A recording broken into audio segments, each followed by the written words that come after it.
উত্তাল জনসমুদ্রে মহানায়কের আগমন ঘিরে দেশব্যাপী উন্মাদনায় ভেসেছিল সেদিন। কোটি মানুষের ভালোবাসায় বিশ্ব জেনেছিল ৫৬,০০০ বর্গমাইলের নতুন কাণ্ডারি এসেছেন লাল সবুজের বাংলাদেশে। দুচোখ ভরা স্বপ্ন আর দেশ পুনর্গঠনের নতুন পরিকল্পনা নিয়ে এক নাবিকের এমন উপস্থিতি জানান দিয়েছিল বদলে যাচ্ছে বাংলাদেশ। তবে যাকে ঘিরে এত আলোচনা, জিয়া পরিবারের সন্তান সেই তারেক রহমানের পেছনের ১৭ বছরের গল্পটা ছিল সম্পূর্ণ ভিন্ন। দীর্ঘ নির্বাসিত জীবনের অবসানে তার দল, সমর্থক ও অনুসারীরা স্বস্তি পেলেও বিভীষিকাময় দিনগুলো পাড়ি দিতে হয়েছে পুরো জিয়া পরিবারকেই।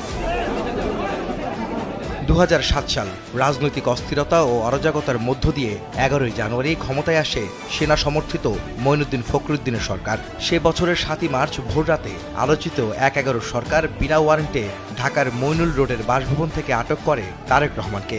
দেশি বিদেশি ষড়যন্ত্রে রাজনীতি থেকে সরিয়ে দিতে তার বিরুদ্ধে দেয়া হয় একে একে ১৩টি মামলা। ১৯৭৪ সালের বিশেষ ক্ষমতা আইনে তাকে নেওয়া হয় ডিটেনশনে। ৬ দফায় ১৩ দিনের রিমান্ডে নিয়ে করা হয় অমানবিক শারীরিক ও মানসিক নির্যাতন। দেশ ও রাজনীতি ছাড়ার চাপ দেওয়া হয় তাকে।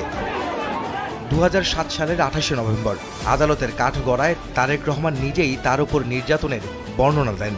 বারবার রিমান্ডের নামে নির্যাতনের এক পর্যায়ে শারীরিক অবস্থার অবনতি হলে ২০০৮ সালের ৩১শে জানুয়ারি পিজি হাসপাতালের প্রিজন সেলে ভর্তি করা হয় তাকে।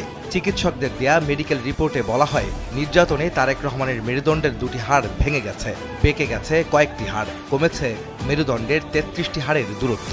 চোখ ও হৃদযন্ত্রের নানা সমস্যার কথা উল্লেখ করা হয় সেই রিপোর্টে।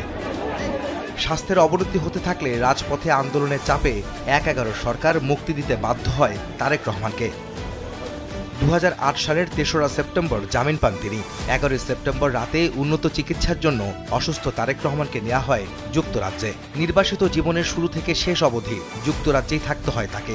১/১১ সেনা সমর্থিত সরকার চলে গেলেও পরবর্তী ১৫.৫ বছর আওয়ামী লীগ শাসনামলে আর দেশে ফেরা হয়নি তারেক রহমানের। এমনকি ৮০-র অধিক মামলা দেওয়া হয় তার বিরুদ্ধে।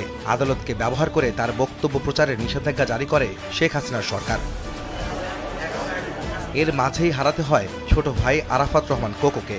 ষড়যন্ত্রমূলক মামলায় ২০১৮ সালে বন্দী করা হয় মা বেগম খালেদা জিয়াকে। বন্দী অবস্থায় নানা রোগে আক্রান্ত হন বেগম জিয়া। তাকে বঞ্চিত করা হয় উন্নত চিকিৎসা থেকে। ২০২৪ সালের জুলাই অভ্যুত্থানে শেখ হাসিনা দেশ ছেড়ে পালিয়ে গেলে নতুন করে দেশ গড়ার স্বপ্ন নিয়ে ২০২৫-এর শেষে দেশে প্রত্যাবর্তন করেন জিয়া পরিবার ও বিএনপির কাণ্ডারি তারেক রহমান। অসুস্থ চিত্রে শপথ